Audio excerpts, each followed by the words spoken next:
My dear friends, तो आज हम लोग बात करने वाले हैं आलैंगिक जनन और लैंगिक जनन के मोस्ट इम्पोर्टेंट यानी उसके अंतर को देखने वाले हैं। जो कि आलैंगिक और लैंगिक जनन, चूंकि यह जो है इससे हर एक लगभग बिहार बोर्ड क्या करता है, पूछता है। यानी 10th हो या 11th-12th में हो या तो क्या कॉम्पिटिटिव एग्जाम यानी किसी भी कंपटीशन एग्जाम में भी क्या करता है, इस टाइप का ऑब्जेक्टिव को पूछा जाता है। या तो बिहार बोर्ड में क्या करता है कि 5 नंबर में 3 नंबर 5 नंबर 2 नंबर में क्या करता है, पूछता है। तो आज हम लोग क्या करने वाले हैं, आलैंगिक और लैंगिक जनन के बारे में मोस्ट इम्पोर्टेंट जो है, जो बहुत ही भीड़ है, तो उसी को जानने वाले हैं। तो सबसे पहला अंतर जो है, उससे पहले अगर आप चैनल पे नए हैं तो चैनल को सब्सक्राइब कर लीजिए एंड बेल आइकन घंटी को प्रेस कर लीजिए, ठीक है, ताकि इस तरह के रिलेटेड, इसी तरह से रिलेटेड आपको क्या मिले, वीडियो मिलते रहे, ठीक है। तो क्या हो जाएगा, सबसे पहले जो आलैंगिक जनन के अंतर को हम लोग देखने वाले हैं, ठीक है। आलैंगिक जनन और लैंगिक जनन के बीच के अंतर को देखने वाले हैं। आपको दिखाई दे रहा होगा कि इसमें जो है, इसमें बोल रहा है कि इसमें सिर्फ एक ही जनक, यानी इसमें सिर्फ क्या बोल रहा है, इसमें सिर्फ एक ही जनक की आवश्यकता पड़ती है।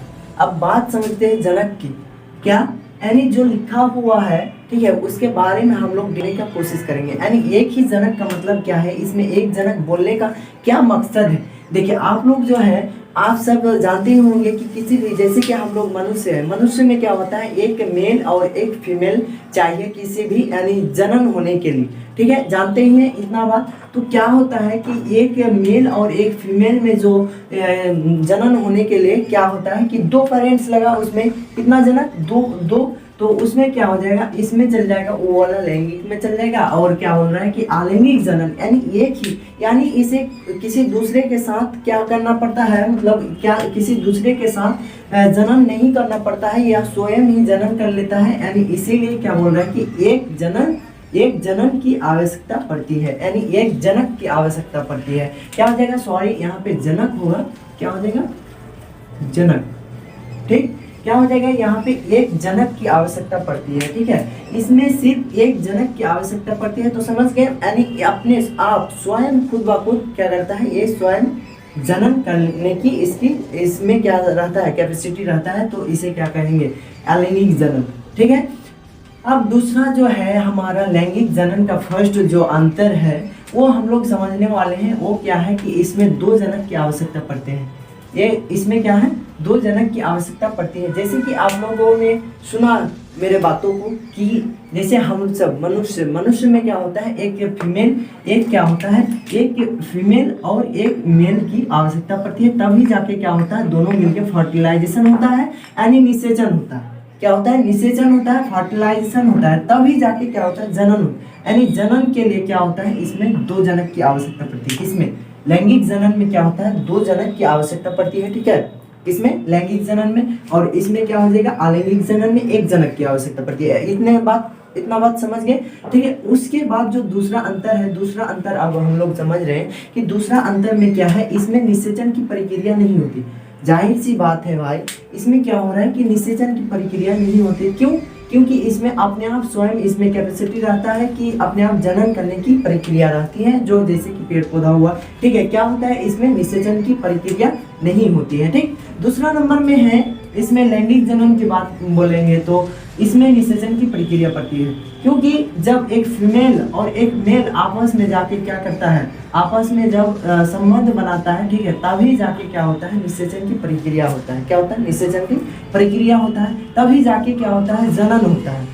क्या, ठीक है ना, ठीक। तो क्या हो रहा है, क्या यहाँ फीमेल और मेल का जरूरत पड़ता है, इसीलिए क्या होता है, इसमें भी क्या होता है, इसमें फर्टिलाइजेशन की प्रक्रिया होती है। इसमें फर्टिलाइजेशन की प्रक्रिया नहीं होती है, किसमें, आलैंगिक जनन में फर्टिलाइजेशन की प्रक्रिया नहीं होती है, लैंगिक जनन में फर्टिलाइजेशन की प्रक्रिया होती है, ठीक। तीसरा नंबर अंतर को देखेंगे अगर हम लोग आलैंगिक का, तो आलैंगिक में क्या है कि इसमें युग्मक नहीं बनती है भाई। जिसमें अगर निषेचन नहीं होगा, वो कैसे युग्मक बन जाएगा, अगर वो अगर निषेचन ही नहीं करेगा तो युग्मक कैसे बन जाएगा, ठीक है। तो वही जाहिर सी बात है कि इसमें युग्मक नहीं बनेगा। और इसमें लैंगिक जनन में क्या हो जाएगा, युग्मक बनेगा। ठीक है, युग्मक यानी जाइगोट क्या हो जाएगा, बनेगा। ठीक, इतना बात समझ में आ गया। अब बात करते हैं चौथा नंबर अंतर। जो चौथा नंबर हमारा अंतर है, आप लोग देख पा रहे होंगे कि इस विधि में प्राप्त संतान आनुवंशिक रूप से एक जैसा होता है। देखिए क्या बोल रहा है, अगर कोई भी जनक अकेले सिर्फ एक जनक की आवश्यकता पड़ती है तो उसमें क्या हो जाएगा, यानी अपने आप स्वयं यानी उसी के जैसा हुबहू ना मतलब क्या हो जाएगा, संतान पैदा होगा। ठीक है, तो वही बोल रहा है कि यही बात है इसी में कि इस विधि में प्राप्त संतान आनुवंशिक रूप से यानी सेम उसके बाप माँ जैसे होता है कि नहीं, कि फलाना का बेटा वो उसका दादा के जैसा गया है, उसका पोता के जैसा गया है। तो इसमें क्या होता है, अलैंगिक जनन में उसमें वो बात नहीं होती है। जैसा उसका पेरेंट्स रहेगा वैसा क्या पेरेंट्स बोलने का मतलब हुआ कि जनक जैसा जनक रहेगा वैसा ही क्या हो जाएगा, उसमें संतान भी वैसा ही सेम प्राप्त हो जाएगा। ठीक है, इतना बात समझ में आ गई। उसके बाद जो है चौथा नंबर हमारा क्या हो जाएगा, लैंगिक जनन। इसमें क्या हो जाएगा, प्राप्त संतान आनुवंशिक रूप से एक जैसा नहीं होता है। क्या होता है, कुछ ना कुछ हम लोगों में चेंज होता है। ठीक है, इतना बात समझ में आ गया कि कुछ ना कुछ चेंज होता है, इसीलिए क्या होता है, दादा परदादा जो होता है आनुवंशिक रूप से मतलब उसके जैसा नहीं मिलता जुलता है। कुछ होता है लेकिन क्या बोलेंगे तो भी आनुवंशिक रूप से एक जैसा नहीं होता है। ठीक है, इतना बात समझ में आ गया। उसके बाद हम लोग बात करेंगे कि अलैंगिक जनन और लैंगिक जनन। अलैंगिक जनन और लैंगिक जनन की बात करेंगे कि 5 नंबर क्वेश्चन यानी 5 नंबर अंतर को देखेंगे।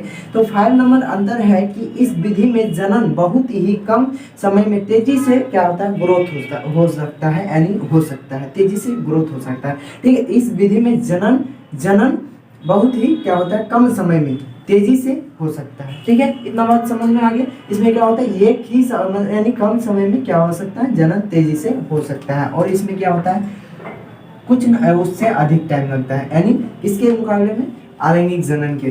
ठीक है, इस विधि में जनन होने में अधिक समय लगता है। ठीक है, तो आप लोगों को उम्मीद है मुझे आप लोगों को समझ में आ चुका होगा। और इससे अगर आप दिक्कत है तो स्क्रीनशॉट ले सकते हैं, स्क्रीनशॉट लेके यानी लिख सकते हैं, याद कर लेंगे। ठीक है आप लोग, तो मुझे उम्मीद है आप लोगों को समझ में आ चुका होगा। तो आप लोग क्या कीजिए, इस तरह का अगर वीडियो चाहते हैं देखना तो क्या कीजिए, चैनल को सब्सक्राइब कीजिए एंड बेल आइकन घंटी को प्रेस कर लीजिए। फिर मिलते हैं किसी नेक्स्ट वीडियो में। अभी के लिए इतना ही, धन्यवाद।